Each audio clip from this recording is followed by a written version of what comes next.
नमस्कार, आप देख रहे हैं स्पेशल रिपोर्ट न्यूज रूम से। आपके साथ मैं हूं अंजना ओम कश्यप। सब्जी खरीदने आप जाएंगे तो पहले मजहब पूछेंगे क्या दुकानदार का। बीजेपी के देवरिया के विधायक सुरेश तिवारी का कहना है कि पहले मजहब पूछ लीजिए, उसके बाद ही सब्जी खरीदिए। विपक्ष कह रहा है देशद्रोह का मामला दर्ज हो इस विधायक के खिलाफ। आप लोगों को मैं सबको बोल रहा हूँ, ओपन में कोई भी मियाँ के यहाँ से सब्जी नहीं लेना। दिल्ली मुकदमा रखिए, आप लोगों को मैं सबको बोल रहा हूँ, ओपन में कोई भी मियाँ के यहाँ से सब्जी नहीं लेना। दिल्ली मुकदमा सुन लिया आपने, ये हमारे जनप्रतिनिधि हैं, माननीय विधायक हैं, संविधान की शपथ ली है इन्होंने, लेकिन इनके भीतर सांप्रदायिकता का इतना जहर भरा है कि इंसानों को वे हिंदू मुसलमान में बांट कर देख रहे हैं। विधायक जी ज्ञान दे रहे हैं कि सब्जी खरीदने से पहले बेचने वाले का मजहब जरूर देख लें। और एक चीज ध्यान में रखिए, आप लोगों को मैं सबको बोल रहा हूँ, ओपन में कोई भी मियाँ के यहाँ से सब्जी नहीं लेना। दिल्ली मुकदमा ये देवरिया के बरहज विधानसभा से बीजेपी विधायक हैं सुरेश तिवारी। काम तो इनका समाज में समरसता बढ़ाने और इलाके का विकास करना है, लेकिन जब विधायक जी ने सांप्रदायिकता के जहर से बुझी ऐसी बातें कही तो उनका वीडियो सोशल मीडिया पर वायरल हो गया। विपक्ष ने विधायक के बयान पर कड़ा एतराज जताते हुए उन्हें जेल भेजने की मांग की। मतलब ये लोग हैं जो समाज के अंदर में नफरत का जहर घोल रहे हैं, महज सत्ता पाने के लिए महज राजनीति कर रहे हैं। ये समाज के अंदर में जिस समय समाज पूरे कोरोना वायरस जैसी बीमारी से जूझ रहा हो, जरूरत है हमें एक साथ आके इससे लड़ने की, तो आप समाज को तोड़ने की बात कर रहे हो। सुरेश तिवारी जैसे लोगों पे देशद्रोह का मुकदमा होना चाहिए, जो देश तोड़ने की बात करते हैं, नफरत फैलाना चाहते हैं समाज के अंदर में। ऐसे लोगों के ऊपर में FIR होनी चाहिए, इनको जेल भेज देना चाहिए। ऐसे लोग, सुरेश तिवारी जैसे लोग, भारतीय जनता पार्टी के विधायक जब जेल जाएंगे तब जाके समाज के अंदर में सुधार होगा। ऐसे लोगों की तो तस्वीर लगा करके चरण स्पर्श करना चाहिए। प्रधानमंत्री जी की जब वो बात आई थी कि कोरोना जाति मजहब सरहद नहीं देखता, ये क्या उन्हीं की पार्टी क्या पोस्टर बॉय हैं? सबका साथ, सबका विकास और सबका विश्वास। और कुछ नहीं कर सकते हैं तो चंद दिन जुबान पे ताला लगाएं ताकि समाज में और जहर ना फैले। जिस तरह के स्टेटमेंट भारतीय जनता पार्टी के MLAs दे रहे हैं वो न केवल असंवैधानिक है, गैर कानूनी है, अपराधिकृत है कि एक समुदाय विशेष के लोगों से सब्जी ना खरीदें, ये बहुत गलत बात है। पिछले दिनों सोशल मीडिया पर कई ऐसे वीडियो वायरल हुए थे जिसमें फल विक्रेता कहीं गंदे पानी में सब्जी धोते हुए नजर आ रहे थे तो कहीं फलों को दूषित करते हुए। वीडियो के साथ खबरें वायरल हुई कि ये सभी मुस्लिम समुदाय के लोग हैं। विधायक सुरेश तिवारी भी सोशल मीडिया पर वायरल हो रहे ऐसे वीडियोस के आधार पर सांप्रदायिकता भरी बातें करने लगे, भूल गए अपना फर्ज। अब उनके जहरीले बयान पर सियासत ऐसी गरमाई है कि खुद बीजेपी और NDA से जुड़ी पार्टियों ने भी उनके बयान से किनारा कर लिया है। ऐसे समय में जब देश कोरोना महामारी से एक युद्ध लड़ रहा है, कोई सांप्रदायिक विभाजन की बात करे ये ठीक नहीं है। किसी भी व्यक्ति को कोई सामान कहां से खरीदना है ये उसकी मर्जी पर निर्भर करता है। सांप्रदायिक आधार पर अगर कोई बहिष्कार की अपील करता है तो ये समाज में विभाजन के खतरे उत्पन्न करता है और ऐसी किसी भी बात से पूरी तरह से परहेज किया जाना चाहिए। सुरेश तिवारी बीजेपी MLA का वक्तव्य संघ प्रमुख श्री मोहन भागवत जी की उस धारणा के विरुद्ध है जिसमें उन्होंने धर्म के आधार पर भेदभाव करने का मनाही की है। मैं चाहता हूं कि भारतीय जनता पार्टी उसके विरुद्ध कार्रवाई करे। विधायक सुरेश तिवारी के बयान पर जब उनकी पार्टी की किरकिरी हुई तो उन्हें होश आया, फिर भी उन्होंने अपनी गलती नहीं मानी, वायरल वीडियो को पुराना बताया और समर्थन में दलीलें भी देने लगे। हमारे पास समस्या आई जनता का कि सर ये लोग जो सब्जी बेच रहे हैं, मियाँ लोग वो थूक लगा दे रहे हैं, थूक दे रहे हैं और वैसा बेचते हैं। तो मैंने कहा ये तो दूसरा, उसमें हम कुछ कर नहीं पाएंगे, लेकिन एक है कि आप उन लोगों से सब्जी मत लो। सब्जी नहीं खरीदेंगे, अपने हाथ में है, तो आप कोरोना से बचेंगे। यही मैंने कहा और इसको वायरल लोग करके बड़ा बना रहे हैं। जब जनता मेरे से पूछ रही है कि क्या किया जाए तो क्या बोले एक विधायक, क्या बोले? वही अपने हाथ में है कि भाई उनसे सब्जी मत लो। तुम्हें कोई गलत कहा मैंने? कोरोना संक्रमण काल में लॉकडाउन हुआ तो कुछ लोगों के दिमाग पर भी जैसे ताले जड़ गए। दिल्ली के निजामुद्दीन मरकज से निकले जमातियों के बहाने कुछ लोगों ने समाज में सांप्रदायिकता का जहर भरने की कोशिशों में कोई कोताही नहीं बरती। ये सच है कि जमातियों की वजह से देश में कई राज्यों में कोरोना संक्रमण बढ़ा, लेकिन सिक्के का दूसरा पहलू ये भी है कि जमाती अब प्लाज्मा डोनेट करके कोरोना संक्रमितों की जान बचाने के लिए भी आगे आ रहे हैं। देवरिया में राम प्रताप के साथ कुमार अभिषेक, लखनऊ, आज तक। इधर कोरोना के खिलाफ जंग लगातार पूरे देश में लड़ी जा रही है, लेकिन कोटा के छात्रों को लेकर मामला बिगड़ता ही जा रहा है, क्योंकि तमाम राज्यों के जो छात्र कोटा में पढ़ रहे थे वो तो अपने अपने राज्यों को लौट गए, लेकिन बिहार के मुख्यमंत्री नीतीश बाबू तैयार नहीं है। अब ऐसे में छात्र जमकर विरोध कर रहे हैं।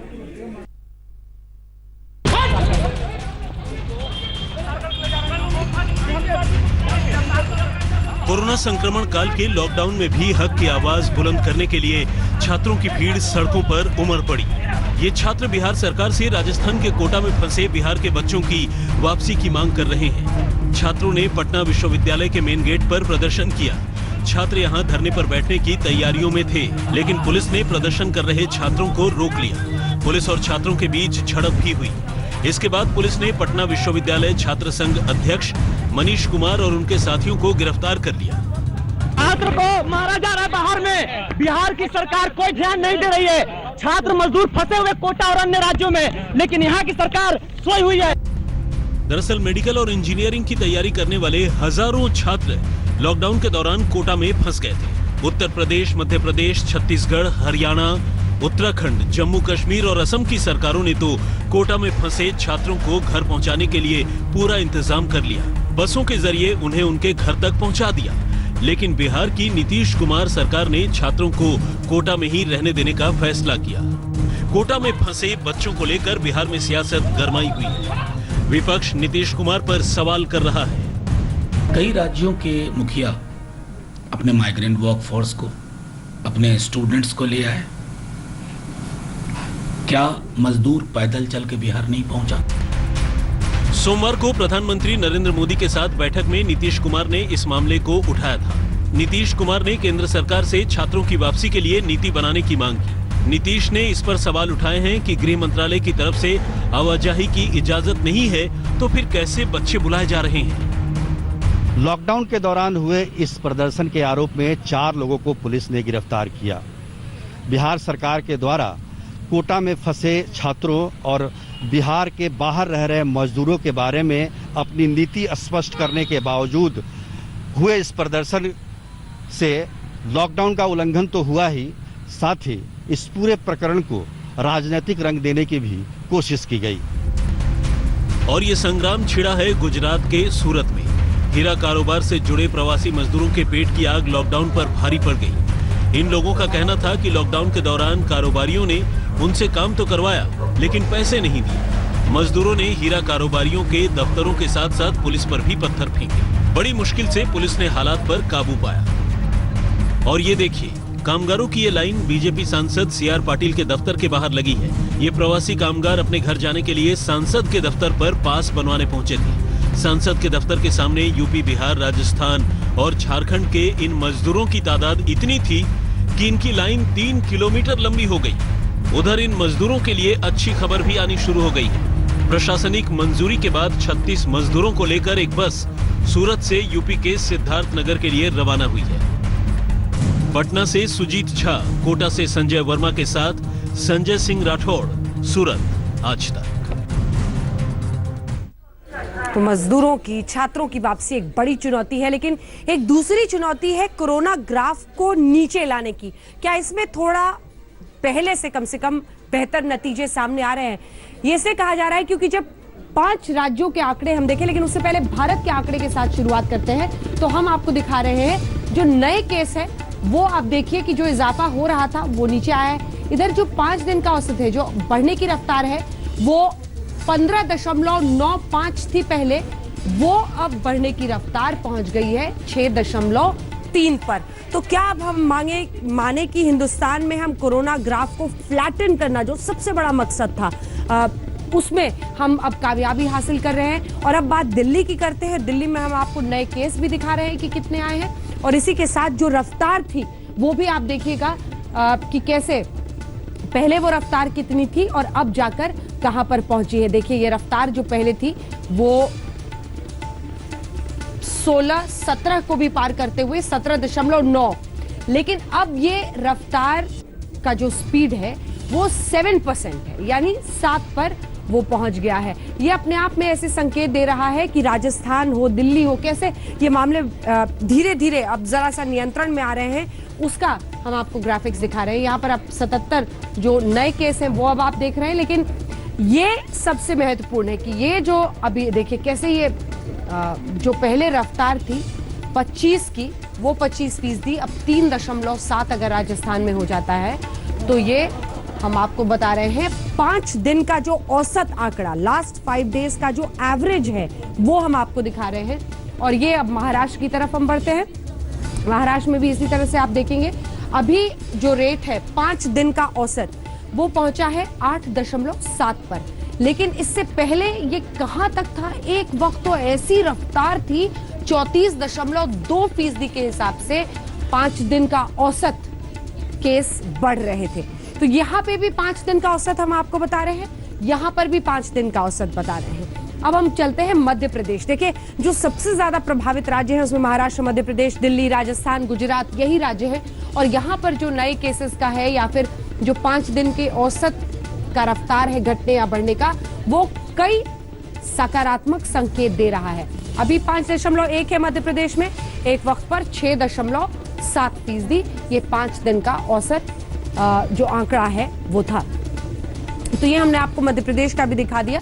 अब हम चलते हैं जो तमाम राज्य हमने दिखा दिए हैं आपको, एक बार फिर से जो ऑल इंडिया मैप है वो दिखा दीजिए, क्योंकि उसी के जरिए हम समझ पाएंगे कि कैसे पूरे भारत में जब आप ये औसत देखते हैं तो मामला ऐसा बनता दिख रहा है कि जो 15.95 था एवरेज एक वक्त पर 5 दिन का, वो अब औसत गिर गया है 6.3 पर। एक रफ्तार में थोड़ी जो आप कह सकते हैं नियंत्रण है वो शायद आने वाले वक्त में सकारात्मक और अच्छे संकेत हैं। लेकिन इसी बीच दिल्ली में मामला जो लगातार बढ़ रहा है, हॉटस्पॉट्स में जबरदस्त इजाफा हुआ है। तो अब हम आपको बता दें कि चाहे वो उत्तर प्रदेश हो, चाहे अब हरियाणा हो, इनका कहना है कि दिल्ली से बहुत केस आ रहे हैं, बॉर्डर सील करेंगे। नोएडा और गाजियाबाद के बाद अब हरियाणा से भी दिल्ली दूर हो गई। दिल्ली में कोरोना संक्रमण के बढ़ते मामलों को देखते हुए हरियाणा ने भी दिल्ली से लगी अपनी सीमाएं सील कर ली हैं। दिल्ली आना मना, दिल्ली जाना मना। दिल्ली से किसी दूसरे राज्य में कोरोना संक्रमण न फैले, इसके लिए हरियाणा सरकार ने अपने राज्य के बॉर्डर को सील कर दिया है। आपको दिखाना चाहेंगे कि गुरुग्राम बॉर्डर पर किस तरीके से यहाँ पर छानबीन चल रही है। उन्हीं गाड़ियों को आने जाने दिया जा रहा है जिनके पास इस वक्त वैलिड पास मौजूद है। हरियाणा सरकार का मानना है कि राज्य में कोरोना संक्रमण दिल्ली आने जाने वालों की वजह से बढ़ रहा है। जो दिल्ली में नौकरी करते हैं और रहते हरियाणा में है, वो रोजाना पास बनाकर वहां से आ रहे हैं और वो कोरोना कैरियर बने हुए हैं। हमारे सोनीपत में लगभग 9 केस ऐसे आए हैं जिनको दिल्ली से संक्रमण हुआ। दिल्ली से हरियाणा और हरियाणा से दिल्ली में एंट्री अब सिर्फ उन्हीं की होगी जिन्हें दिल्ली या हरियाणा सरकार ने पास जारी कर रखा है। इस सीलबंदी का सबसे ज्यादा असर सब्जी से लदे ट्रकों की आवाजाही पर पड़ रहा है, क्योंकि दिल्ली में ज्यादातर सब्जियां हरियाणा के रास्ते ही आती हैं। अब सप्लाई कम होने की वजह से दिल्ली में सब्जियों के दाम आसमान छू सकते हैं। जितेंद्र बहादुर सिंह, दिल्ली, आज तक। इसी के साथ हम रुक रहे हैं ब्रेक के लिए, ब्रेक के उस पार लेकिन आपको बताएंगे उत्तर प्रदेश की वो खबर जिससे आज दिन भर सनसनी रही। बुलंदशहर में 2 साधुओं की हत्या पर जबरदस्त रोष। देखते रहिए। स्पेशल रिपोर्ट के लिए न्यूज़रूम से फिर आपका स्वागत है। आपके साथ मैं हूं अंजना ओम कश्यप और स्पेशल रिपोर्ट के इस हिस्से की शुरुआत एक बार फिर कोरोना अपडेट के साथ हम आपको बता दें धारावी कैसे सबसे बड़ी मुसीबत का सबब इस वक्त मुंबई के लिए बन रहा है। पिछले 24 घंटे में सिर्फ 42 केस आए हैं सामने। धारावी में एक दिन में सबसे ज्यादा कोरोना के मामले। पिछले 24 घंटे में कोरोना से 4 लोगों की मौत हो गई है। मुंबई के धारावी में कोरोना के अब तक 330 केस और धारावी में अब तक कोरोना से कुल 18 लोगों की मौत हुई है। गुजरात में पिछले 24 घंटे में कोरोना के 226 नए मामले आ गए हैं। अहमदाबाद में कोरोना के 164 नए केस आए हैं।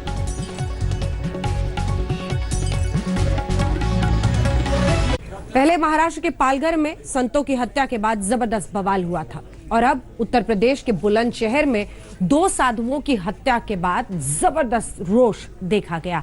इधर उद्धव ठाकरे महाराष्ट्र के मुख्यमंत्री ने योगी आदित्यनाथ से बात की है। क्या कहा, देखिए इस रिपोर्ट में। देश भर में लॉकडाउन चल रहा है, चारों तरफ खामोशी और सन्नाटा है। कोई दिल्ली से यूपी नहीं आ सकता, कोई दिल्ली से हरियाणा नहीं जा सकता। राज्यों की सरहदें सील हैं। दिल्ली यूपी बॉर्डर पर तो पुलिस फोर्स का जमावड़ा है। एक एक वाहन की सख्ती के साथ चेकिंग हो रही है। जी हां, यूपी के सीएम योगी आदित्यनाथ की पुलिस और प्रशासन को सख्त हिदायत है कि कोरोना वायरस की घुसपैठ किसी भी कीमत पर नहीं होनी चाहिए।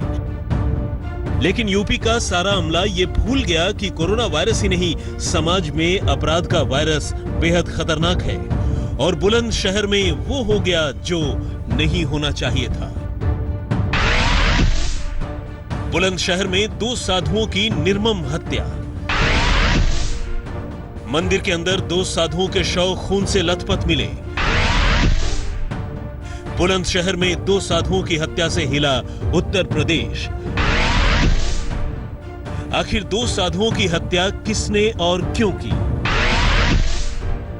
2 साधुओं का इतनी बेरहमी से कत्ल क्यों किया गया? जिस प्रकार से संतों की हत्या हो रही है वह शर्मनाक है। वो केवल संत समाज के लिए ही नहीं, पूरे देश के लिए है, क्योंकि संत होते हैं वह सर्व भावना रखते हैं, देश हित में, देश कल्याण की भावना रखते हैं और सर्वजन सुखाय सर्वजन हिताय की बात करते हैं।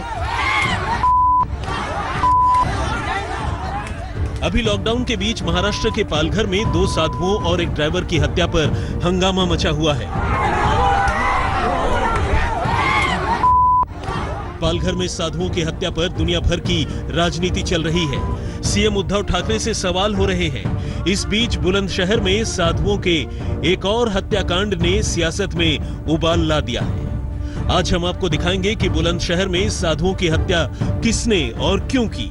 लेकिन उससे पहले आपको दिखाते हैं कि जैसे ही 2 साधुओं की हत्या की खबर देश भर में फैली, फौरन महाराष्ट्र के सीएम उद्धव ठाकरे ने यूपी के सीएम योगी आदित्यनाथ को फोन घुमा दिया। उद्धव ठाकरे ने योगी आदित्यनाथ से कहा, जिस तरह से बुलंदशहर में साधुओं की हत्या की गई, मैं उस पर चिंता व्यक्त करता हूं। ऐसी अमानवीय घटना घटती है तब राजनीति न करके हमें एक साथ काम करते हुए अपराधियों को दंडित करवाना चाहिए।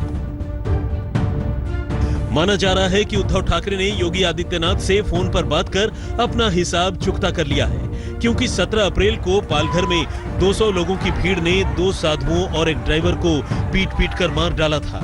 साधुओं की लिंचिंग के मुद्दे पर बीजेपी ने महाराष्ट्र सरकार को जमकर घेरा था। यूपी के सीएम योगी आदित्यनाथ ने भी उद्धव ठाकरे को फोन किया था और उनसे दोषियों के खिलाफ सख्त कार्रवाई की मांग की थी। हमारे 2 संतों को, 2 साधुओं को तलवार से काट डाला, निर्मम निशंस हत्या कर दी गई है। मैं आपसे पूछना चाहता हूं योगी जी, आखिर राम राज्य है कि रावण राज्य है? हम आपको बता दें कि बुलंदशहर के अनूप शहर कोतवाली के गांव पगुना में यह कांड हुआ। यहां के एक शिव मंदिर में पिछले करीब 10 सालों से साधु जगदीश, जिनकी उम्र 55 साल थी, और साधु शेर सिंह, जिनकी उम्र 35 साल थी, साथ रहते थे। सोमवार देर रात अचानक खबर मिलती है कि दोनों की किसी धारदार हथियार से हत्या कर दी गई है। धारदार हथियार से 2 साधुओं की हत्या मंदिर पर कर दी गई है रात। ये जागिंदास नाम के साधु हैं जो भदेसी से आए थे करीब 15 साल पहले, और एक सेवादास हैं जो गांव कनौरा के रहने वाले हैं, वो करीब 5-6 साल से यहाँ पर रहते हैं। पुलिस मौके पर पहुंचती है और छानबीन शुरू करती है। उधर साधुओं की हत्या पर लोग आक्रोश दिखाते हैं, तभी कातिल पकड़ भी लिया जाता है। कातिल को मौका वारदात से 2 किलोमीटर दूर सरे गांव से अर्धनग्न हालत में गिरफ्तार किया जाता है। पूछताछ में कातिल जो कहता है वो और भी अजीब है। आरोपी ने बताया कि भगवान की इच्छा थी, मतलब कोई पर्सनल रंजिश नहीं था। ये पूछा गया कि कैसे मारा, तो उसने बताया कि भांग खाने के बाद वो मंदिर में आया, वहाँ बाबा की डंडे पड़े थे, लाठी, उससे उसने मारा है। जाहिर है कत्ल की वजह साफ नहीं होती। अभी तक पूरे इलाके में यही खबर फैली थी कि धारदार हथियार से 2 साधुओं का कत्ल किया गया है, लेकिन बुलंदशहर के डीएम इस पर भी एक खुलासा करते हैं। उन्होंने यही बताया कि आप देख लो, अगर तलवार से होती तो कहीं कटे का निशान होता, तो पूछवाया नहीं गया, कहीं कटे का ऐसा निशान नहीं बताया जा रहा है। उसने बताया कि बाबा का डंडा वहीं पड़ा था, लाठी, उसी से सिर पे मारा था उसने। साधुओं का कातिल भांग के नशे में था और जो कुछ भी बोल रहा था पुलिस के पास उससे ज्यादा जानकारी नहीं थी। तभी कातिल के बारे में एक और बात पता चलती है। कत्ल से पहले साधुओं और कातिल के बीच उनके चिमटे को लेकर विवाद हुआ था। 2 दिन पहले बाबा का चिमटा गायब किया गया था, जिसको लेकर बाबा लोगों ने इसे डांटा था और अपशब्द कहे थे। संभवतः उसी कारण और तनाव में आकर के अर्धविक्षिप्तता की स्थिति में इसके द्वारा एक घटना कारित की गई है। फिलहाल अभियुक्त कब्जे में है और अभी नशे में है, पूछताछ का प्रयास किया जा रहा है। सिर्फ उद्धव ठाकरे ही नहीं, कांग्रेस नेता प्रियंका गांधी ने ट्वीट करके योगी आदित्यनाथ को घेरा और कहा कि बुलंदशहर में 2 साधुओं की हत्या की गहराई से जांच होनी चाहिए। तो यूपी के पूर्व मुख्यमंत्री अखिलेश यादव भी बोलने लगे कि साधुओं की हत्या पर राजनीति न हो, कार्रवाई करें। लखनऊ से नीलांशु शुक्ला के साथ मुकुल शर्मा, बुलंदशहर, आज तक। यूपी के बवाल के बाद राजधानी चलिए और देखिए कैसे आम आदमी पार्टी के विधायक लॉकडाउन की धज्जियां उड़ा रहे हैं। जी हां, लॉकडाउन की धज्जियां उड़ाकर एसएचओ से उलझ रहे हैं और खुलेआम उल्लंघन अपने समर्थकों के साथ। हमें अपना काम करने दीजिए। ये लॉकडाउन आप कंप्लेंट नहीं होने दे रहे, आप नहीं होने दे रहे, इतना भीड़ लगा रखे हैं, आप नहीं होने दे रहे। आप देखिए इतने आप लेकर घूम रहे हैं। ये हैं आम आदमी पार्टी के विधायक और दिल्ली सरकार में मंत्री इमरान हुसैन। इस वक्त इनका वीडियो खूब वायरल हो रहा है, जिसमें इमरान हुसैन और एसएचओ के बीच सोशल डिस्टेंसिंग को लेकर तगड़ी बहस हो रही है। पब्लिक को खड़ा होने के वो नहीं है कि 6 बज गया और आप यहाँ मेला लगाएंगे। हमारा काम है वो हमें करने दो। आपका काम है, आप करिए। आज तक आपके काम में किसी ने दखलंदाजी नहीं किया, लेकिन आप दखलंदाजी कर रहे हैं। नहीं, दखलंदाजी आप कर रहे हैं। देखिए आप नेता है, मंत्री है, दिल्ली सरकार के, आप अपना काम करिए।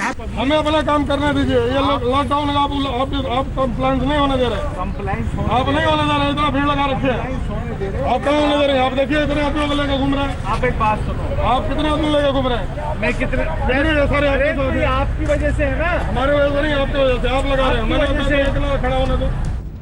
बल्ली मारन से विधायक इमरान हुसैन पर आरोप है कि मंत्री जी ने लॉकडाउन का उल्लंघन किया। ये वीडियो दिल्ली के सदर बाजार इलाके का है। आप देख सकते हैं कि मंत्री इमरान हुसैन अपने कार्यकर्ताओं के साथ इलाके में घूमते नजर आ रहे हैं। इमरान हुसैन के साथ गाड़ियों का काफिला भी है। इलाके के एसएचओ अशोक कुमार ने जब इस पर ऐतराज जताया तो मंत्री जी से उनकी तगड़ी बहस हो गई। हमें अपना काम करने दीजिए। ये लॉकडाउन आप कंप्लेंट नहीं होने दे रहे, आप नहीं होने दे रहे, इतना भीड़ लगा रखे हैं, आप कहाँ होने दे रहे हैं। आप देखिए इतने आदमी लेकर घूम रहे हैं। आप एक बात सुनो, आप कितने आदमी लेकर घूम रहे हैं। मैं कितने सारे आपकी वजह से है ना, हमारे वजह से नहीं, आपकी वजह से। आप लगा रहे हैं, मैंने खड़ा होने दो। वीडियो सोमवार शाम करीब 6 बजे का है। एसएचओ ने इमरान हुसैन से कहा, आप लॉकडाउन का पालन नहीं कर रहे हैं, अपने साथ इतनी भीड़ लेकर चल रहे हैं, इस कारण सोशल डिस्टेंसिंग का पालन नहीं हो रहा। इमरान हुसैन के इलाके में आते ही और लोगों की भीड़ लग गई और वो अपने अपने घरों से बाहर आ गए, जिसके चलते एसएचओ को गुस्सा आ गया। हम आपको बता दें कि सदर बाजार इलाके में 59 कोरोना पॉजिटिव केस आ चुके हैं, जबकि 13 लोगों की मौत हो चुकी है। जिस वक्त पूरा वाकया हुआ 25 से ज्यादा लोग थे और ऐसे में जब एसएचओ अशोक कुमार ने उनको कहा कि उनके साथ इतने लोग हैं और लॉकडाउन का वो पालन नहीं कर रहे, तो मंत्री जी की बात नागवार गुजरी और बाकायदा इस बीच काफी बहस हुई, नोकझोंक हुई। पुलिस इस पूरे मामले की जांच कर रही है, लेकिन जिस तरह से दिल्ली सरकार के एक मंत्री ने यानी इमरान हुसैन ने एक तरह से कहा लॉकडाउन की धज्जियां उड़ाई, उससे अब कई सवाल खड़े हो गए हैं। देश में कोरोना संक्रमण के मामलों में दिल्ली तीसरे नंबर पर चल रही है। राजधानी में कोरोना संक्रमितों की संख्या 3000 के पार पहुंच गई है। यूपी और हरियाणा ने दिल्ली से आने वाले लोगों तक पर पाबंदी लगा दी है। बॉर्डर सील कर दिए गए हैं। दिल्ली में हर दिन हॉटस्पॉट बढ़ रहे हैं। दिल्ली में अब हॉटस्पॉट की संख्या बढ़कर 99 तक पहुंच गई है और ये सब इसलिए हो रहा है ताकि लोग सोशल डिस्टेंसिंग का पालन करें।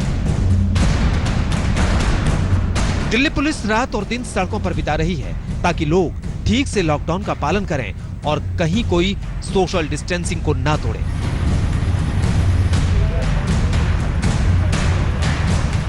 लेकिन जब सरकार के मंत्री ही ऐसा करेंगे तो सोशल डिस्टेंसिंग का पालन आम पब्लिक कैसे करेगी? चिराग गोठी के साथ अरविंद ओझा, दिल्ली आज तक। और अब बुलंदशहर और दिल्ली की खबर के बाद सीधे लिए चलते हैं आपको सईद भोपाली के पास उनके क्वारंटाइन बेड पर। साहब का वीडियो पहले भी वायरल हुआ था, नॉनवेज खाना चाह रहे थे, अब पहुंच गए हैं भजिया पर और इसी में बड़े खुश नजर आ रहे हैं। अगला वीडियो वायरल किया है।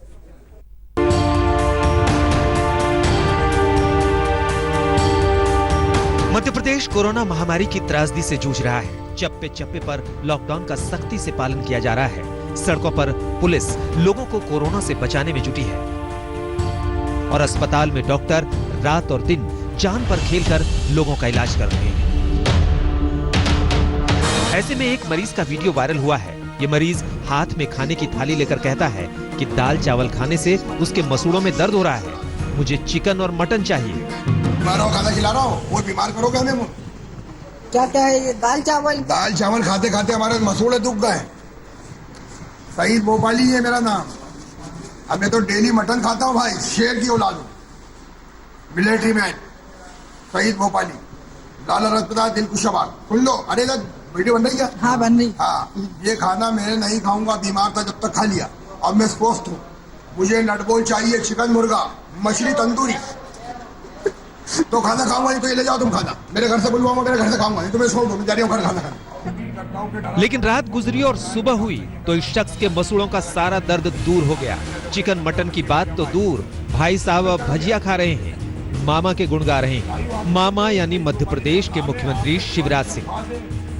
अब जो है मैं आप लोगों से अपील करता हूँ कि धड़ाधड़ ऐसा तो मैं बताएं कि डॉक्टर ये कर रहा है वो कर रहा है, अल्लाह का शुक्र है अब बेहतरीन खाना मिल गया। देखो ये गरम गरम भजिया खा लिया भाई, हमें क्या कर लिया। चिरायू हॉस्पिटल में हूँ, सईद भोपाली मेरा नाम है। आपसे दुआ की दरख्वास्त है, मेरे को कोई बीमारी नहीं है, तंदुरुस्त हूँ, सुबह 4 बजे उठता हूँ, अल्लाह का शुक्र है। ये डराना रोज के जमात से हाथ टचिंग कर लो तो ये हो जाएगा वो जाएगा, कोई जमात से टचिंग वचिंग नहीं। हम जमात से नमाज पढ़ना अल्लाह का एहसान है। और आप भी भाई दुआ करना मेरे लिए। मेरा डॉक्टर बहुत सपोर्ट कर रहा है, खाना अच्छा मिल रहा है, मामा जी का नाम भांजे ऐश कर रहा है। आखिर एक ही रात में ऐसा क्या हो गया? सईद भोपाली को कौन सा डोज मिल गया जो सब कुछ अच्छा लगने लगा? एक ही रात में सईद भोपाली की अक्ल कैसे ठिकाने आ गई? कल तक चिकन मटन की मांग करने वाला सईद भोपाली का एक रात में ऐसा हृदय परिवर्तन हुआ कि वो न केवल भजिए से खुश है बल्कि मध्य प्रदेश के मुख्यमंत्री शिवराज सिंह चौहान का गुणगान भी करता हुआ दिख रहा है। बताया जा रहा है कि एक रोज पहले जब उसने मटन चिकन की मांग वाला वीडियो वायरल किया तो उसके साथ ही उसके जैसे अन्य मरीजों की सेवा में लगे हुए डॉक्टरों ने उनसे जाके बातचीत की। इसके बाद उसे ग्लानि महसूस हुई और इसलिए उसने नया वीडियो जारी करते हुए अस्पताल स्टाफ की जो सर्विस है उसे बेहतर बताया है। कैमरामैन साजिद आलम के साथ रवीश पाल सिंह, भोपाल, आज तक। धारावी में लगातार मामले बढ़ रहे हैं, बढ़ रही है संख्या मरने वालों की। इस बीच मुंबई पुलिस ने कह दिया है कि जिन लोगों की, अधिकारियों की 55 साल से ऊपर उम्र है वो घर पर ही रहें। आइए आपको दिखाते हैं धारावी से ये ग्राउंड रिपोर्ट। इसको दिमाग में रखते हुए कि अभी फ्रंटलाइन वर्कर्स भी इंपैक्ट हो रहे हैं, महाराष्ट्र सरकार ने कुछ मेजर्स निकाले हैं। 55 से उम्र से ज्यादा वाले पुलिस पर्सनल को कहीं पे भी किसी भी ग्राउंड ड्यूटी के लिए नहीं डिप्लॉय किया गया है। जिन पुलिस पर्सनल को कोई हेल्थ कंडीशन है, कोई मेडिकल कंडीशन है, डायबिटीज है, शुगर है, हार्ट कंडीशन है, कोई भी तरीके की कोमोर्बिडिटीज है, उनको भी किसी भी ग्राउंड डिप्लॉयमेंट में नहीं रखा गया है। इसी के साथ स्पेशल रिपोर्ट में न्यूज रूम में इतना ही। देखते रहिए आज तक। नमस्कार, मैं हूं अंजना ओम कश्यप। हमें उम्मीद है ये वीडियो आपको पसंद आया होगा। लेटेस्ट खबरों के लिए यूं ही देखते रहिए आज तक, और इस वीडियो के पसंद आने पर लाइक, शेयर एंड सब्सक्राइब करना ना भूलें।